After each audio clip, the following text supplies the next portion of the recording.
Hello, this is the Radio Geek from Radio Geek Blades, and today for you I've got something here that a lot of people have been talking about on the internet and the knife community, and it's one of these Ozark Trails $5 access lock style knife.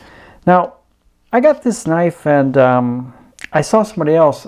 If I remember who it was, I'll put a link down there, but somebody else I'd seen had dyed one of these blue, and it got me to thinking, hey, maybe I should try dyeing one of these. I mean, they're only $5 and it's already white, so I thought I'd give it a try. Now, I gotta confess that my first dye job that I've ever tried to do, which was a few weeks ago, was a total disaster. I didn't have it, the dye in the water hot enough for it to take to the plastic that I was trying to dye, and then I figured out that was my problem, and I had it at a simmer. It wasn't boiling, but you know, just like it said, and I got it to take the dye. But then after I got it to take the dye, when I tried to put the scales back on the knife, the scales shrank. So I don't know what kind of plastic it was, but it was pretty cheap plastic. It was a cheap knife, obviously. So yeah, I had to put one of the screws in, and I used Gorilla Glue to glue the rest of the handle on. It was a total disaster. I won't even show it. It's so bad. But anyway, so I was like, well, I don't know. My first time wasn't too great, but I'll give it a shot. And I must say, the second time was a lot better. I learned a lot with the first one that I did. And this is only a $5 knife anyway, so I decided I would give it another try, and this is what I ended up with here, guys. I think that turned out really nice, and it's the two colors are Rit Dye, a synthetic, Racing Red, and I think it is Daffodil Yellow. I think is the two colors that I used. First thing I did was I was deciding, well, do I want to take the whole knife apart and just do the scales, or did I just dunk the whole thing, or what? And I was like, well, this is probably better plastic than that other knife, but you know, I don't know, it might shrink or something goofy like that, so I'm just going to leave it on the knife. So the only thing I did was I did take the pocket clip off, and I just left everything as it is. I figured, you know what, look at this thing in the inside there, it's all plastic. There's just the one metal part there, and then some spacers. That's the only metal parts that are really in here. And I figured, you know what, it's a $5 knife, so I'm just going to dunk it. So that's what I did.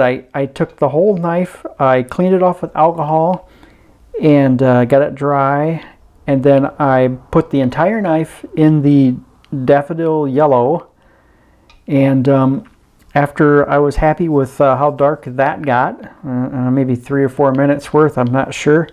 I just kept taking it out and checking it, and rinsed it off when I was done, dried it off. It was pretty uniform all the way around.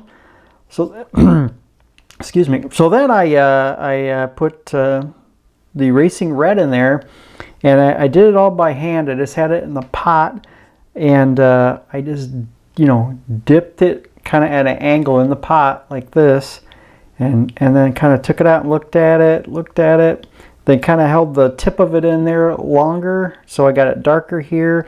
It's more what I was trying to go for was kind of red transitioning to orange and then yellow, and I kind of got that a little bit here. There's a little bit of like orange bleeding into the yellow, which is kind of what I wanted, but I wanted it to be more gradual and longer. But I couldn't quite get that, because you know, once you leave it in there, you can't go back. You know, you can't make it less dyed than it was, and I was afraid, well, I'm going to be creeping up this handle too far, so I'm just gonna. I was pretty happy with the way it turned out, although I was kind of going for a little bit more of the orange before it faded into the yellow. I think this side actually turned out a little bit better. You can see more of the orange there. From the red to the orange to the yellow. But yeah, I think it goes really well with this the black hardware. And so when I was done, I just you know, dried it off best I could, and then I just opened it, and then I just sat it on top of my heating register and let the warm air blow through these handles, through the knife, and dry it off. And I was going to hose it down with some WD-40, but then I thought, well, I don't know, maybe that'll do something to the dye, I don't know. So I just got my trusty Last Chance knives lube, but first I used the knife flush and cleaner here. I used the knife flush and cleaner from lastchanceknives.com. I used that first, kind of hosed everything out around the pivot and the access lock, and then I added the lube to it and exercised that. I'm pretty sure it was pretty dried out before I did that, so I'm not too worried about rusting or anything like that. But anyway, I think it turned out pretty nice. It looks pretty good with the black blade. I think that turned out pretty nice with the black blade and the yellow transitioning to orange and then red. So yeah, so if you guys haven't dyed anything before and you want to try it, this is the perfect kind of thing to try it on. It's a cheap $5 knife, and you're not going to be out a lot of money. Actually, I spent more on the dye than I did the knife. So anyway, I just thought I'd show it to you guys. I thought it turned out pretty nice. I'm pretty pleased with it. You guys tell me what you think about it, and have you ever dyed a knife? What do you think?